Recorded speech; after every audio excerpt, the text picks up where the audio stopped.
Bonjour à tous, dans cette vidéo nous allons voir comment partager une quantité dans un ratio donné. Dans l'exemple, dans la première question, on nous dit que deux amis Alice et Bob se partagent la somme de 84 € dans le ratio 4 pour 3. Et on nous demande quelle somme d'argent recevra chacun des amis. Alors pour répondre à cette question, on va commencer par faire un rappel sur les ratios. Alors on dit que deux nombres A et B sont dans le ratio 2 pour 3, dans le cas où si A représente deux quantités, alors B représente 3 quantités, pour un total de 5 quantités.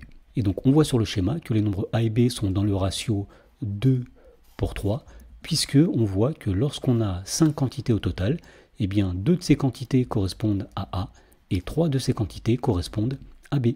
Et donc une autre façon de dire que A et B sont dans le ratio 2 pour 3, c'est de dire que A correspond à 2 cinquièmes du total, et B correspond à 3 cinquièmes du total. Alors de la même façon, on dira que trois nombres A, B et C sont dans le ratio 2 pour 3 pour 7, dans le cas où, si A représente deux quantités, alors B représente, lui, 3 quantités, et C représente 7 quantités, pour un total de 2 plus 3 plus 7, c'est-à-dire 12 quantités. Et donc sur la figure ci-dessous, on voit trois nombres ABC qui sont dans le ratio 2 pour 3 pour 7, et on voit qu'effectivement, le nombre A correspond à deux quantités, le nombre B correspond à 3 quantités, et le nombre C correspond à 7 quantités. Et en particulier, puisqu'il y a 12 quantités au total, le nombre A correspond à 2 douzièmes, le nombre B correspond à 3 douzièmes, et le nombre C correspond à 7 douzièmes. Alors voyons comment utiliser ce rappel pour répondre à la première question. Donc on sait que Alice et Bob se partagent la somme de 84 € dans le ratio 4 pour 3. Autrement dit, Alice va avoir 4 quantités, Bob va avoir 3 quantités sur 4 plus 3, c'est-à-dire 7 quantités au total. Autrement dit, la part d'Alice représente 4 septièmes du total et la part de Bob représente 3 septièmes du total. Alors commençons par déterminer la part d'Alice. Alors comme on l'a dit, cette part représente 4 septièmes du total. Autrement dit, nous allons calculer ici 4 septièmes de 84 €.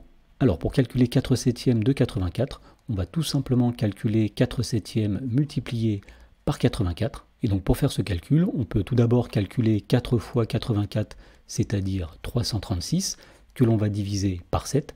Et après avoir effectué cette division, on obtient 48. Autrement dit, Alice recevra 48 €. Alors on va calculer maintenant la part de Bob. Et comme on l'a dit, cette part représente 3 septièmes du total. Autrement dit, nous allons calculer ici 3 septièmes de 84. Alors 3 septièmes de 84, c'est tout simplement 3 septièmes multiplié par 84. Donc ici, on peut commencer par calculer 3 multiplié par 84, c'est-à-dire 252 qu'on va diviser par 7. Et lorsqu'on effectue cette division, on trouve 36. Autrement dit, Bob recevra 36 €. Et pour terminer, on peut vérifier que effectivement, lorsqu'on fait 48 plus 36, on retrouve le total de 84 €. Dans la question numéro 2, on nous dit qu'un barman fait des cocktails d'agrumes. Donc ces cocktails sont composés de jus d'orange, de jus de citron et de jus d'ananas, qui sont dans le ratio 7 pour 2 pour 5. Et on nous dit qu'il sert un verre de 300 ml de ce cocktail à un client. Alors on nous demande quel volume de jus d'ananas contient ce verre. Alors pour trouver ce volume, on va commencer par déterminer la proportion que représente le jus d'ananas dans le cocktail. Et pour cela, on va utiliser le ratio qui est ici.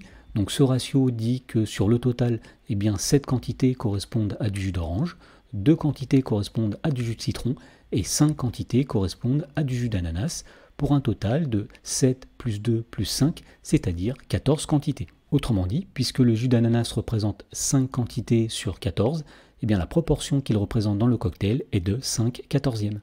Donc pour trouver le volume de jus d'ananas, il suffit tout simplement de calculer 5 quatorzièmes du total, c'est-à-dire 5 quatorzièmes de 308 ml.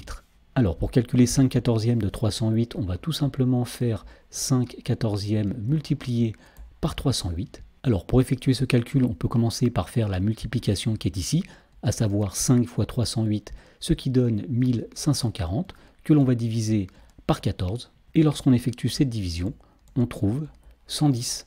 Et donc pour conclure, on peut dire que le verre contient 110 ml de jus d'ananas.